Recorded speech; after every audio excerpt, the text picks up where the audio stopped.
1-2-1-2. არის კონტაქტი. არის კონტაქტი. მოგესალმებით ისევ თბილისიდან. ძალიან მაგარი სერია უნდა გამოვიდეს. თბილისი არის ამოუწურავი თემა. ამიტომ პერიოდულად შემოგთავაზებთ ხოლმე რაღაცეებს. თან ისე აიწყო, რომ პირველი გადაცემა მთლიანად მარჯვენა სანაპიროს მიეძღვნა და ახლა გადავწყვიტეთ გადმოვინაცვლოთ მარცხენა სანაპიროზე. გვაქვს ძალიან ბევრი საინტერესო და მათ შორის ისტორიული ადგილი. თბილისი ყოველთვის იყო გამორჩეული, განსაკუთრებით მე-19 საუკუნეში და მე-20 დასაწყისში ძალიან ლამაზი სადარბაზო იყო.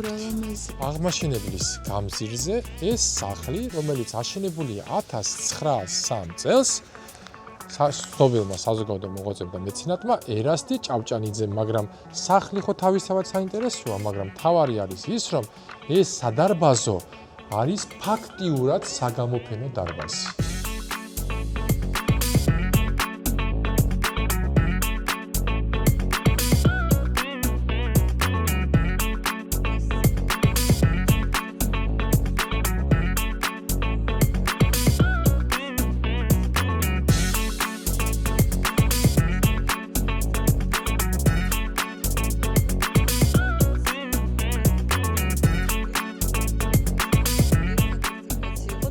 თამარ ჭავჭანიძე გაიცანით.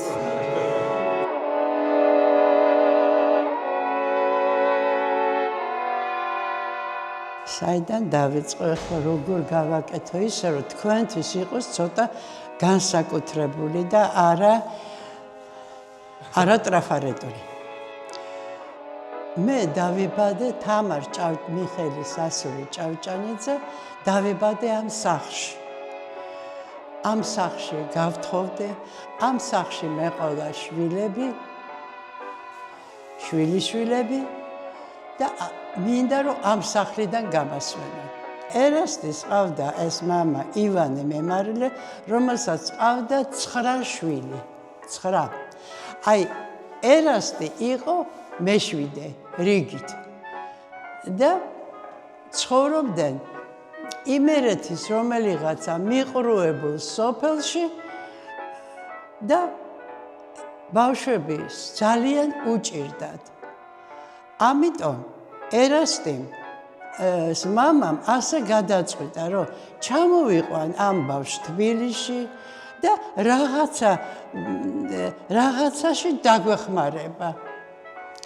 ეს ერასტი როგორც ჩანს, როგორც უმეტესობა იმერლებისა, იყო ძალიან კარგი სმენის პატრონი. ჩამოიყვანეს თბილისში და მიაბარეს ვინმე გერმანელ ადამიანს, ის კაცი იყო მანუფაქტურით მოვაჭრე. ანუ აი ფაიფურის, ნაწარმის დიდი სპეციალისტი იყო და იქ გვერდზე ჰქონდა პატარა დუქანი და აი ამ დუქანში ეს ერასტი გვიდა სახლს დამგველი და ერთი ად დღეში გერმანულად ალაპარაკდა, იმიტომ რომ იმათის ლაპარაკი ხო ესმოდა და ეს კაცი გაოცდა, იყო ძალიან ლამაზი ბავშვი, ძალიან სხარტი, როგორც ყველა იმერელი, ძალიან უნარიანი და ამ კაცმა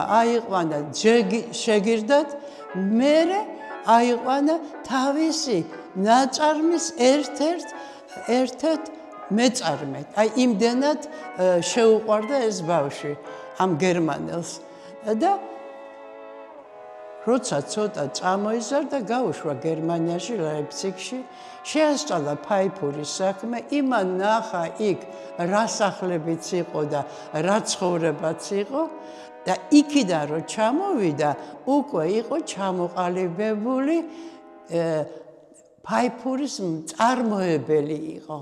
მამაჩემი მერე ყვებოდა, რომ შავპურს ჭამდა 10 წლის განმავლობაში იზღუდავდა თავის იმას და აი ამითი ნელ-ნელა ბანკში დებდა, როგორც ილიამ ბრძანა, აი იმ ბანკში დებდა ფულს და მერე რაღაცა გარკვეული თანხა როცა შეგროვდა, აი ამ სახლის მშენებლობა დაიწყო. არის ვერსია, რომ გერმანელებმა ააშენეს. არის ვერსია, რომ მოხატეს ბელგიელებმა გაურკვეველი, იმიტომ რომ მერე, როდესაც გასაბჭოება მოხდა, ეს ხო ყველაფერი წაართვეს, უთხრეს ბილო ვაშა სტალა ნაშა, სულ ყველაფერი წაართვეს, ერთ ოთახში დატოვეს, მაშინ ყველაფერი გაანადგურეს.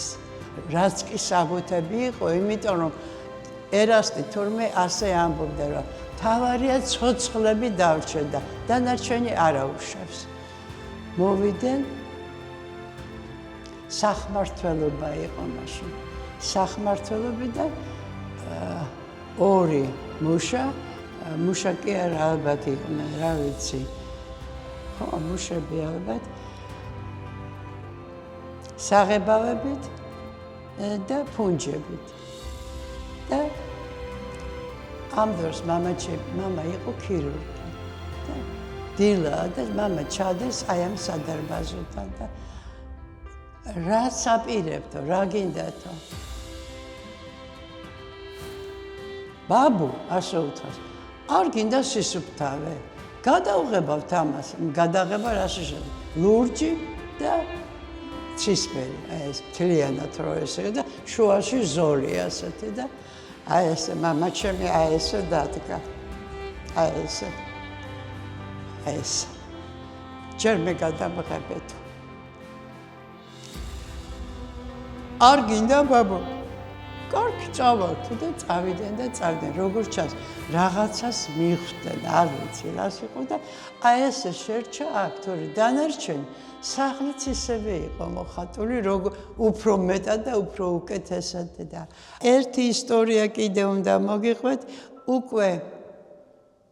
უკვე არის 91 თუ 90 წელი და არის ძალიან დიდი გაჭრების პერიოდი, მამა აღარ არის, დედა აღარ არის, მე ჩემი მეუღლე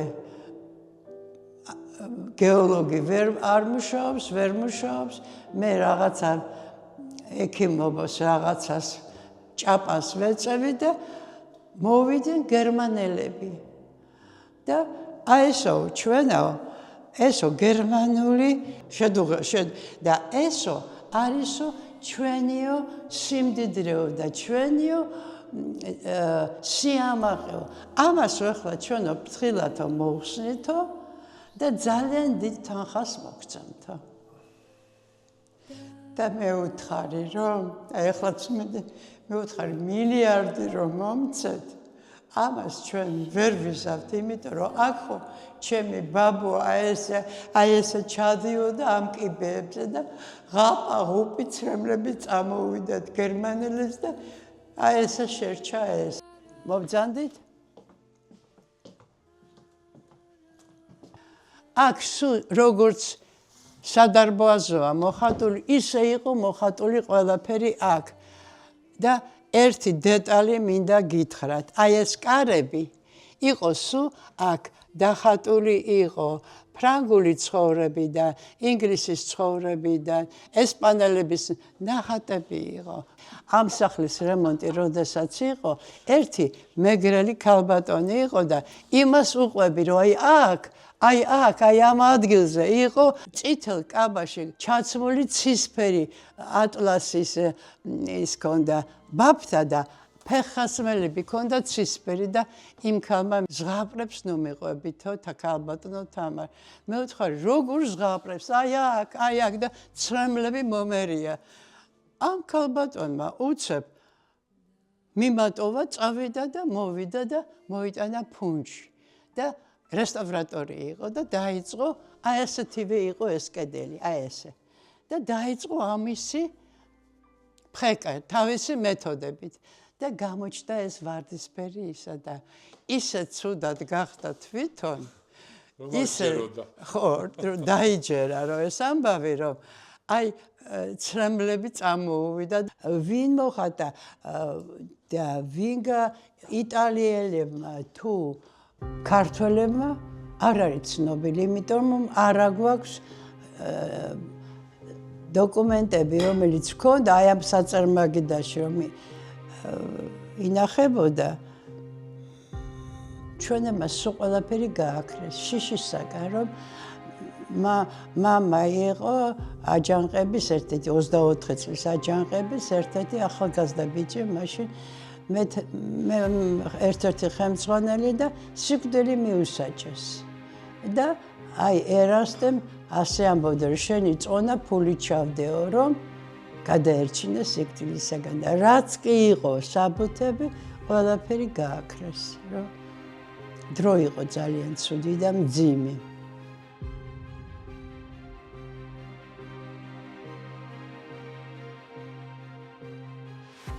მე ვარ ივანე მემარილის მოდგმა და პირველად როცა წავეკითხე აღზევას წავალ ძალიან იმოქმედა ამან ჩემზე და ვისწავლე და რა ვიცი მე მგონი ახლა გეტყვით აღზევას წავალ მარილისთვინა და მარს მოვიდა და ჩემი ცხვრისთვინა დედას მიშალა და ვერ დამიშა არ დამიშალა მამა მიშალა და არ დამიშალა წავალ და არ დავიშალე უფროსმა რძალმა და პური ჩამიწვა მისმა მომდევნამ და შოლტი ხალთ მომცა უმცროსმა რძალმა და გზა დამიწყევლა მაინცა წავალ და აღზევანის გზისკენ წავალ შუა გზას მივილ და სიზმარი ვნახე ირმა ხარსა და რქამოსტეხო და ერანგს ვიხებდი და იმით ვიხვევდი მაინცა წავალ და აღზევანს ჩავალ 40 ქვასა 2 ღამაკდა და ქვამჩა მიტანა ჩქვამჩა მიტანა და ფეხის თითებმა ბორჯგი გაიღეს ხელის თითებმა და დაიყვავილა და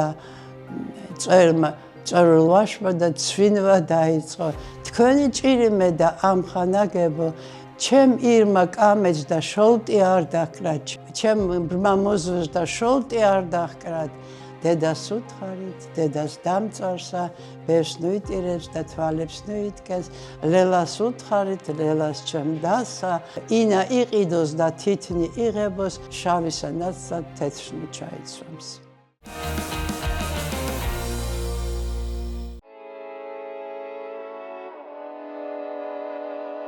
დღევანდელ ძველ თბილისშიც კი არ გვაქვს იმდენად ძველი სახლები, შეიძლება საძირკველი იყოს, ვთქვათ, მე-17, მე-15 ან მე-11 საუკუნის, მაგრამ სახლი მაინც აშენებული ან აღდგენილია მე-19 საუკუნეში და მე-20 საუკუნის დასაწყისში.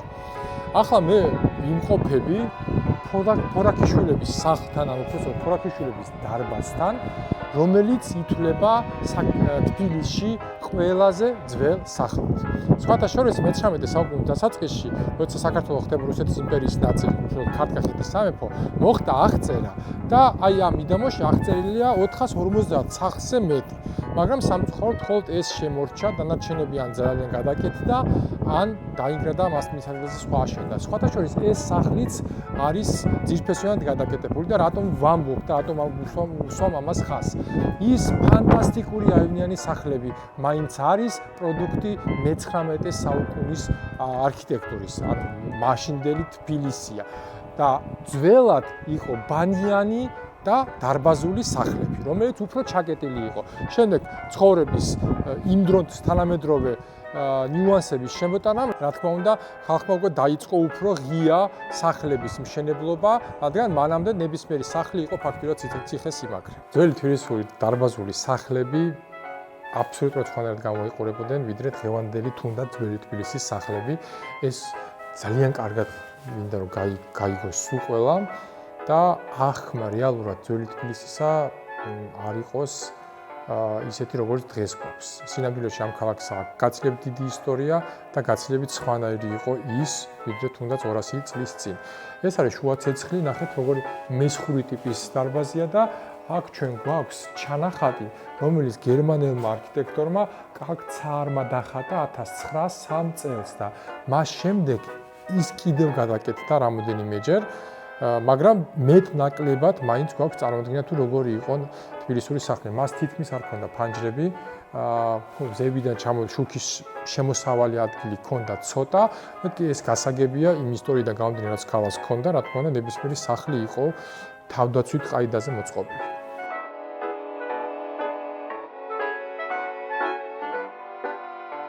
ახლა ჩვენ ვიმყოფებით დარეჯან დედოფლის სასახლეში. ეს არის ერთადერთი სასახლე, რომელიც შემორჩა თბილისს. სამწუხაროდ სხვა სასახლეების მხოლოდ მიახლოებით ადგილი ვიცით და მაქსიმუმ შეიძლება ის საძირკველს მივაკვლიოთ. რადგან კიდევ ერთხელ გავიმეორებ, რომ ეს იყო თბილისის მართლა მწარე ისტორიის შედეგი. ეს სასახლეც იმიტომ შემორჩა, რომ ფაქტობრივად მე-19 საუკუნეში ის იყო მნიშვნელოვანი ფუნქციის მატარებელი, არა მხოლოდ სასახლე, არამედ როგორც მნიშვნელოვანი ციხის ნაწილი. დღეს აქ არის ფერისცვალების დედათა მონასტერი, მაგრამ აი ეს აივანი, სადაც ახლა ჩვენ ვდგავართ, არის ერთ-ერთი ყველაზე ცნობილი და საინტერესო სასურათი აივანი თბილისში. ნახეთ, სად მოვედით? სად ვართ ახლა? ეს არის არალეგალური სტალინის სახელობის საბეჭდი ადგილი, სტამბა. მოგეთ თბილისში წინა საუკუნის, მე-20 საუკუნის დასაწყისში არსებობდა არალეგალური სტამბა, რომელმაც 3 წელი იმუშავა და ძალიან საინტერესო ისტორია აქვს ამ სტამბას.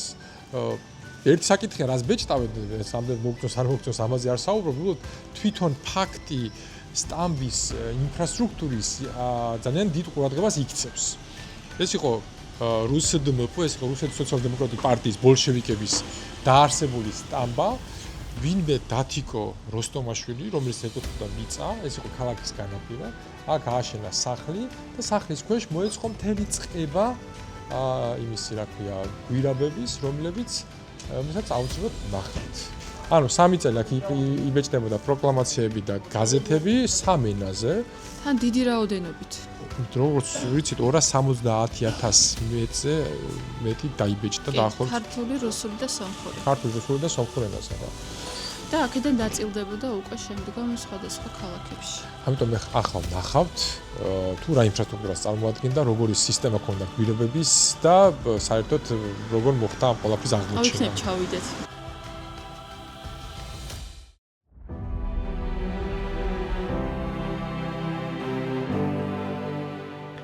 კიდევ ერთი არალეგალური დაფარული სტამბა იყო მოსკოვში, შენობაში. ეს შენობა ეკუთვნოდა ქართველს კალანდაძეს და შენიღბული იყო როგორც ხილი კავკასიიდან.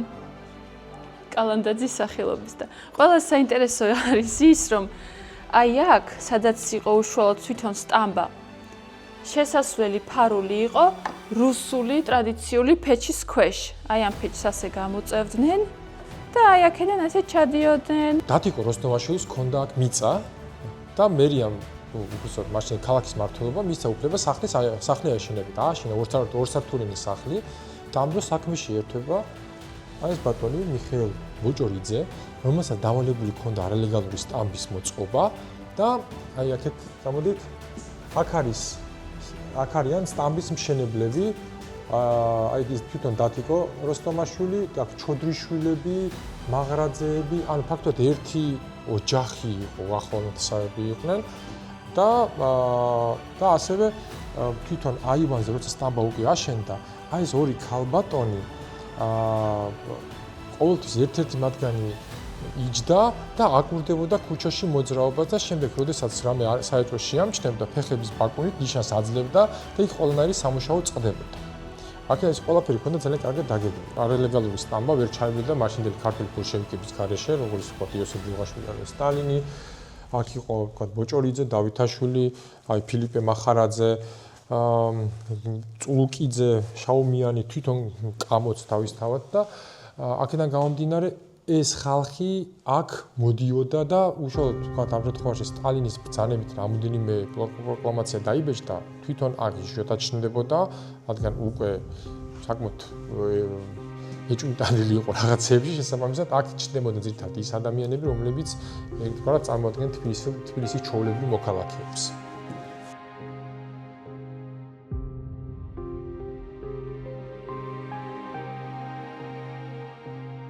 სახლი იყო ორსართულიანი, ქვედა სართული და ვთქვათ აი სადღაც აი სარდაფის დონეზე იყო სტამბა, უღონ სახლიდან იქ ვერ მოხდებოდი. აქ იყო ფარდული, ფარდულში იყო ჭა 17.5 მეტრი ქვევით. აქ იყო წყალი, რათა ჭის ასე ვთქვათ ეფექტი ქონოდა შემდეგ აქედან გამოდიოდა გვირაბი და შემდეგ კიდევ ამოდიოდა 15 მეტრის ზევით. ფაქტიურად რომ მოხვედრილიყავი, კარგი ალპინისტური უნარჩვევები გჭირდებოდა და როგორც ვიცით, 3-4 ადამიანი როგორც წესი მუშაობდა სტამბაზე, ბეჭდის პროცესში და ისინი იქ იმყოფებოდნენ დაახლოებით 5 საათს. ანუ, რა თქმა უნდა, დახურული სივრცეა, ერთი, მეორე ტემპერატურა იყო საკმაოდ დაბალი, 10-12 გრადუსი საშუალოდ და შემდეგ ისინი უკან გამოდიოდნენ და იცვლიდნენ. ზირთად ეს ყველაფერი გამოსვლა და შესვლა ხდებოდა ღამე.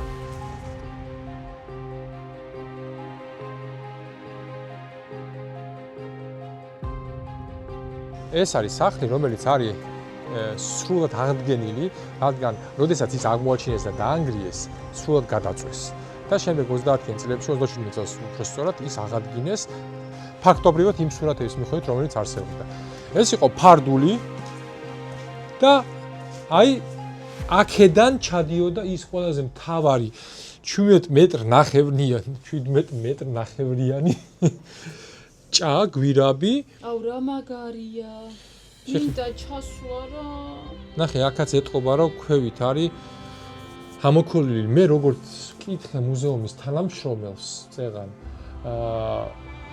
ადრე იყო ღია, მაგრამ აქ რაღაც გზის სამუშაოების დროს კანალიზაციის წყალი შევარდნილა და შესაბამისად იძულებული გახდნენ დაეხურათ.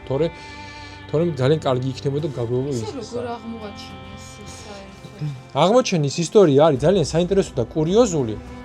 რა თქმა უნდა, ჟანდარმერიას არ გამოეპარებოდა ის, რომ ეს ათეულობით 1000 პროკლამაცია ვრცელდებოდა მთელს ქალაქში, ქვეყანაში და ზოგადად მაშინდელ რუსეთის იმპერიის თითქმის ყველა წერტილში და ეძებდნენ გაფათიცებით, მაგრამ ვერაფრით ვერ აგნებდნენ.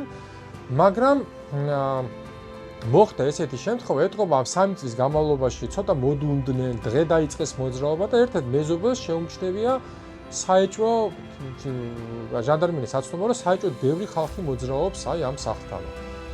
შემდეგ ჟანდარმერიაში ყავდა თვითონ ამ დათიკო როსტომაშვილს თავისი კაცი და გააფრთხილა, ამათ მოასწრეს რაღაცების გამოტანა და წასვლა და იმის იმედად, რომ ჟანდარმერია მაინც ვერ იპოვებდა ამ ყველაფერს და დაბრუნდებოდნენ, მაგრამ როდესაც ეძებეს, გადახარეს ყველაფერი, ამოქეკეს ყველაფერი, ვერაფერი ვერ ნახეს და ერთ-ერთი პოლიციელი მოვიდა ჭასთან, უბრალოდ მან გადაწყვიტა ენახა ჭრის სიღრმე და ქაღალდი, ცეცხლ მოკიდებული გაზეთი ჩააგდო და რო ჩავიდა წნევის სხვაობამ და ვენტილაციის სისტემამ შეიწოვა ეს ისა ქაღალდი და მე გადაწყვიტეს ჩასულიყვნენ და ენახათ და ესე აღმოაჩინეს ეს სტამბა და ამის შემდეგ დათიკო როსტომაშვილი გააცინბირეს.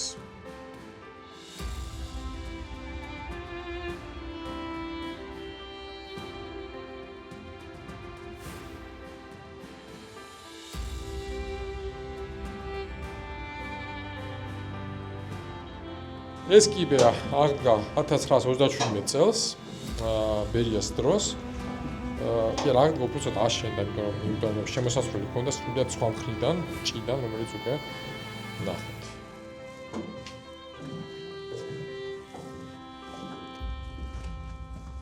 და ეს არის ის ადგილი, სადაც იბეჭდებოდა. აი ნახე, ეს არის ორიგინალი საბეჭდი. დაზგა ქვია თუ რა. საბეჭდი დაზგა აუგსბურგიდან, გერმანიიდან ჩამოტანილი საბეჭდი დაზგა, რომელიც თავის დროზე ჟენევაში ცხოვრების დროს ლენის ორგანიზებით მოხვედრილა თბილისში და ასევე სხვა ქალაქებში. აი მე ძალიან ცივა აქ და გასაკვირიც არ არის, რომ 5 საათზე მეც აქ ვერ ატარებდნენ. სავენტილაციო მილები, რამაც საბოლოოდ დაღუპა სტამბის მესვეურები. იქ რა შევძრე? იდება. როგორი ვიწრო არის.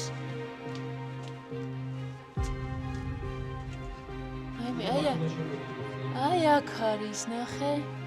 ჩასასვლელი კიბეც არის, მაგრამ მე მგონი იქით გასასვლელი აღარ ჩანს უშუალოდ იმ გვირაბით.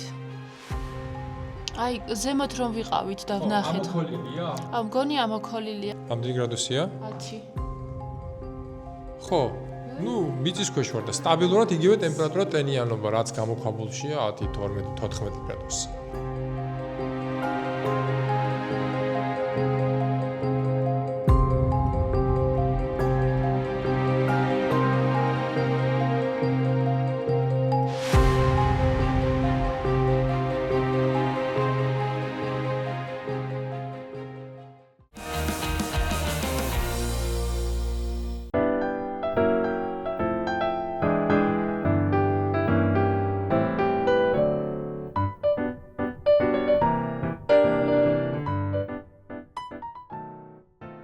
თბილისის ავტომუზეუმი გაიხსნა 2014 წელს. ის მდებარეობს ავტომუზეუმის ქუჩა ნომერ 7-ში, ისანის ამგორის ტერიტორიაზე. აქ თავმოყრილია უიშვიათესი ავტომობილები, რომლებიც სხვადასხვა დროს სხვადასხვა ცნობილ ადამიანებს ემსახურებოდა.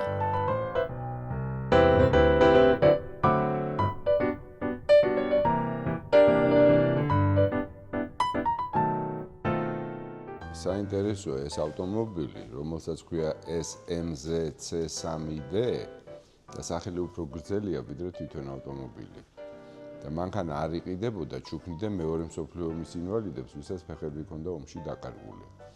ამის გამო მანქანას არ აქვს არც ერთი პედალი. ყველა პედლები არის საჭეზე და მძღოლის გვერდზე მარჯვნივ. ავტომობილი სპეციალურად დაბალი კეთდებოდა, რომ უფეხო ადამიანი ადვილად მოთავსებულიყო ავტომობილში. შესახედავად მანქანას გავს, მაგრამ პასპორტში უწერია მოტოეტლი და ამასაც ზაპოროჟეცები ძრავი უკან აქვს და ძრავი არის საბჭოთა მოტოციკლეტის იჟ პლანეტასი, ერთცილინდრიანი მხოლოდ და მხოლოდ. სპიდომეტრზე მანქანას სიჩქარე 140 უწერია, მაგრამ ბლეფია, ამდენს ვერ კაჩავს. მაქსიმუმი რაც არის 60, ისიც კვეთ-ქვედაღმართში და ზურგის ქარში. ხელს თუ კრავს შეიძლება 65-ზე წავიდეს. მთლიანად საბჭოთა დიზაინია და ეტყობა კიდევაც ნაჯახით გამოთვლილს გავს. და მეგონი დიზაინერის ბავშვი იყო, იმიტომ რომ ბავშვი უთხრა მანქანა დამიხატო, ზუსტად ესეც დაგიხატავს.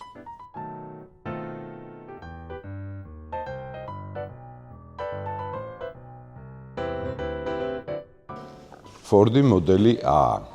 მანქანა 1928 წელს არის გამოშვებული, 97 წლის არის. ამერიკის აუქციონზე ვიყიდეთ და რო ჩამოვიდა საბუთებით, მერე გავარკვიეთ, რომ თურმე ცნობილ ამერიკულ ფილმში განგსტერებზე ბონი და კლაიდშია მანქანა გადაღებული. მანქანა რო ჩამოვიდა, სუსტიკერებში იყო ნატყვიარებისგან, იმიტომ რომ ფილმში ბანკზე თავდასხმის მერე პოლიცია ბანდას ცხრილავს და ვითომ დაცხრილული ავტომობილი. და მანქანა ცხვირით ხეს ეჯახება, ამის გამო ცხვირის რესტავრაცია მოგვიწია. ეს არის პირველი ვარიანტი ამ ფილმის 67 წელს გადაღებული, მაშინ კომპიუტერული გრაფიკა არ არსებობდა. ნატყვიარებს სტიკერებით აკეთებდნენ და რეალურად ამტვრევდნენ და ლეწავდნენ ხოლმე მანქანებს. და მერე უკვე კომპიუტერულ გრაფიკაზე გადავიდნენ. და ეს რომელი დუბლის მანქანაა ფილმში და რამდენი მანქანა დაამტვრიეს გადაღების დროს, ჩემთვის უცნობია.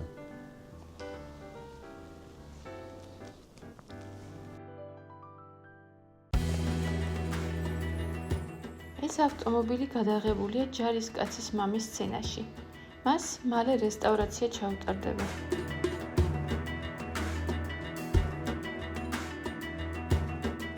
საჩერებისო კორტეჟი მოწყოთ დაჩელის მანქანისთვის და მისიდან გადარჩენილი მოტოციკლეტია, რომელიც ამ ესკორტში მონაწილეობდა.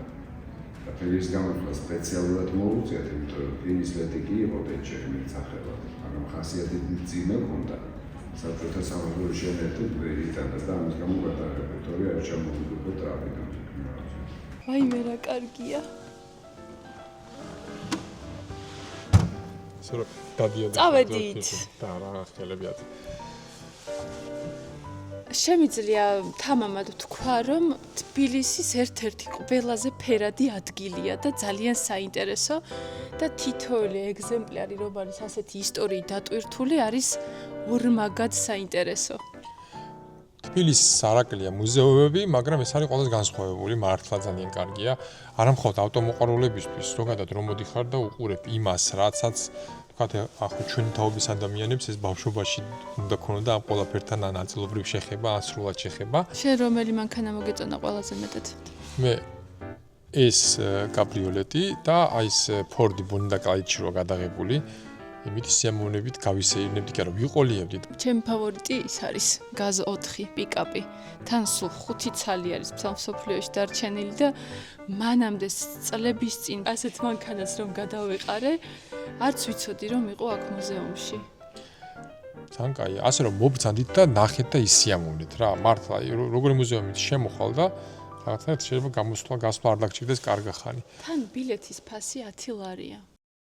ჯეირანის მომდევნო გადაცემაში ვიმოგზაურებთ შავი ოქროს ქალაქში, ვესტუმრებით მღვიმეში აშენებულ მონასტერს, გავისეირნებთ საბაგიროებზე და ვნახავთ პირველ საჩოგბურთო კორტს საქართველოში.